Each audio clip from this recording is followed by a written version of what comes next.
it's going to be very difficult for the government to politically expropriate assets from those who are in power already to essentially allow everyone to live this utopian lifestyle because of AI. Then what do? You just print a fuck ton of money and hand everybody out and then keep the capital structure the same. By law, the Fed is allowed to print infinite amounts of money to make sure the government can afford to borrow.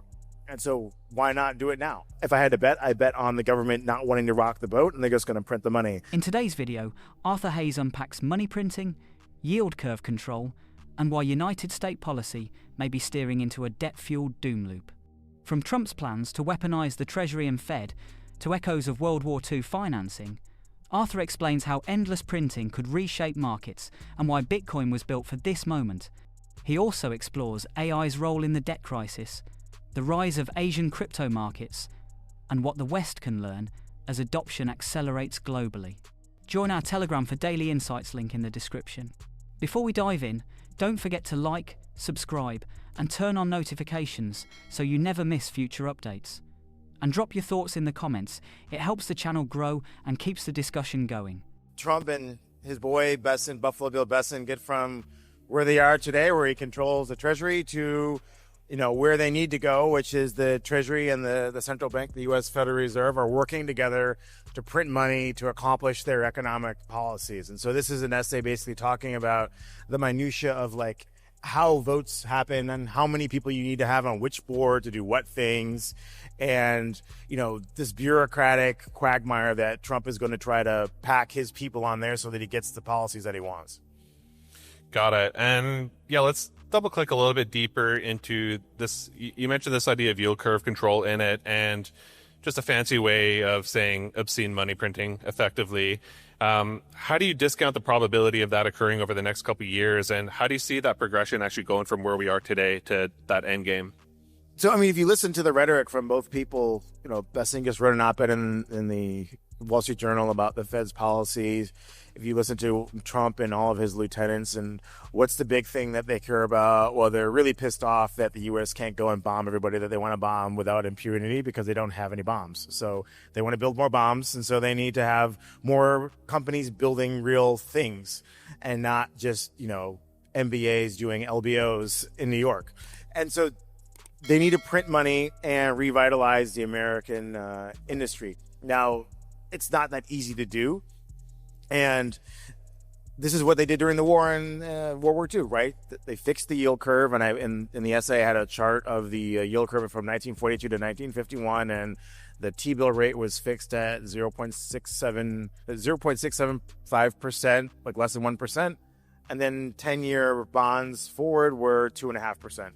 And so this was a yield curve that was very steep. It enabled a commercial bank to borrow from depositors cheaply, lend long, lend money to relevant industries to, juice supply and provide credit. And, politicians are not very imaginative. They can say, oh, well, it worked during the war. Then why can't it work now? And that's essentially what they're saying. And even if you listen to recent Fed board member Stephen Moran, he talks about the Fed's third mandate.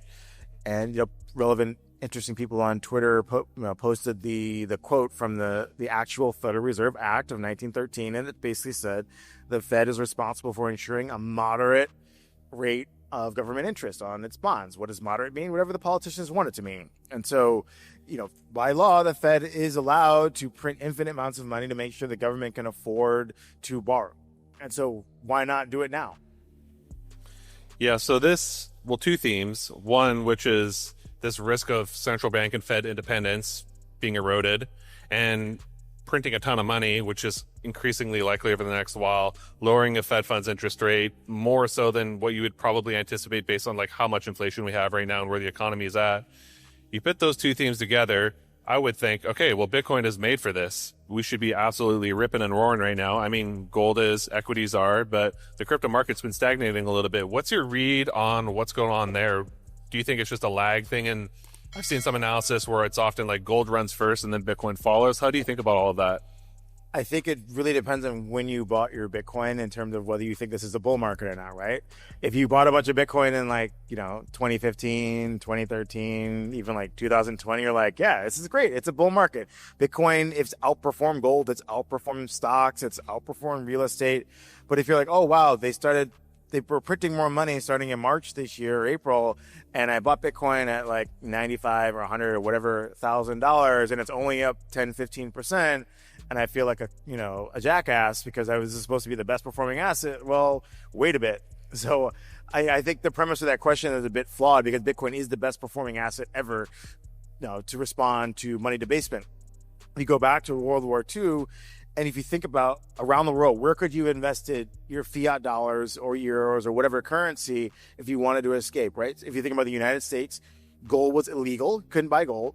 You could only buy stocks, S&P 500 or whatever the stocks were at the time. If you were in Europe, you were probably blown up, couldn't buy anything, or the Germans were taking your gold. If you're in the UK, gold was banned, couldn't buy gold. Stock market was a piece of shit because they were getting bombed, so you couldn't do that. If you're in Asia, the Japanese were taking all your shit, so you didn't have anything either. So, we don't have an analog to what we could have bought back in World War II because there just weren't that many assets. But today, we have a stock market globally, relevant countries. You have gold. It's a bit clunky, but you can still buy it. And you have Bitcoin. And we've seen what's happened since 2008 in terms of the price performance of Bitcoin, gold, and stocks. And they've done very, very well, Bitcoin being the best. So I think that you just have to wait a bit. One of the key premises underlying a lot of the essays that you write about is effectively what I would call this inevitable debt doom loop that most fiat currencies and just fiat economies are basically destined for. And one of the big macro questions at hand that I think ties in nicely to the conference we're at here at the Origin Summit, which is these ideas of technological innovation, AI, and just this inevitable productivity boom that's potential. So there's a lot of questions at hand, which is this the saving grace that can get us out of this debt doom loop? Or is it just something that just won't quite move the market enough to really solve the debt issue? So yeah, how do you think about these AI technological innovations? Is it something that can actually save us from this debt doom loop of fiat currencies? I think that's a political choice in terms of what are we going to share as humans, right? So imagine that AI was as effective as Sam Altman says it is. It is not, obviously.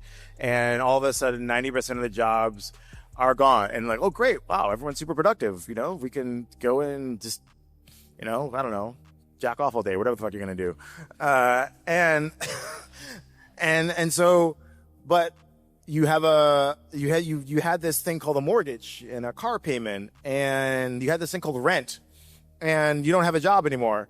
And so the question is, okay, well, is the government going to mandate that private profits must go to the populace because now everyone's so productive?